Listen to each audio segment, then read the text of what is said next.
Let me ask you a serious question, though, to start off with, which is, imagine it was 25 years ago, and you had just watched the Royals win their World Series, and you were a financial person. You may have been in New York City at Wall Street, and someone posed to you the question, what is an easier business to fund?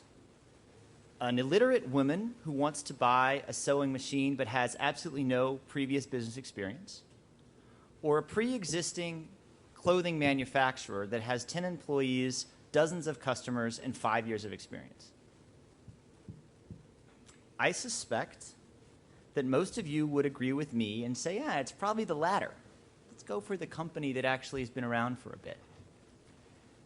The fact that the reality today is that it's the former is a testament to the miracle of microfinance, to the extraordinary innovation of people like Mohammed Yunus and folks at Axion, who have created something which allows us to fund millions and millions of small businesses around the world. But unfortunately, in the missing middle, we have not figured out what that breakthrough innovation is going to be. We don't know what the answer is yet, but we need to find one. And we need to find one because while microfinance has lifted millions of families out of poverty, microfinance cannot lift countries out of poverty. You simply can't build sustainable industries, economic engines based on tiny businesses. To put it another way, microfinance can help you reduce poverty, but it does not build prosperity. If you look at developed countries around the world, you will see that SMEs today account for 50% or more of GDP. They account for 50% or more of employment. In developing countries, what we see is it's less than 20%. So these formal SMEs, which are the engines of growth, the engines of innovation today, all throughout the developed economies, today are struggling in emerging markets. So my organization, the Aspen Network of Development Entrepreneurs, or ANDE for short, has been created to create a movement around small and medium enterprise, or we call them small and growing businesses.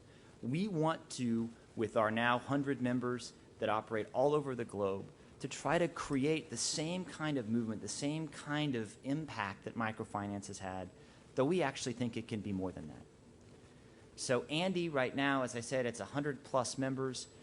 About 50 of those members operate in Africa. At least 15 of them operate in South Africa.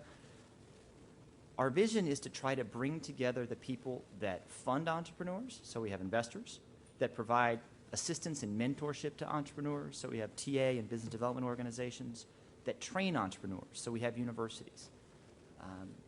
We have Pan-African University is the one that we have in Africa right now, and we have others all around the world. We have consulting firms that support them by doing research and studies, and we have major foundations that support this sector. So what we want to do is help bring together everyone that supports entrepreneurs, because we recognize that capital, while important, is not the only thing. There are a whole set of services that are necessary to help build the human capital, the market insight, and the financial capital necessary to thrive as a small and growing business.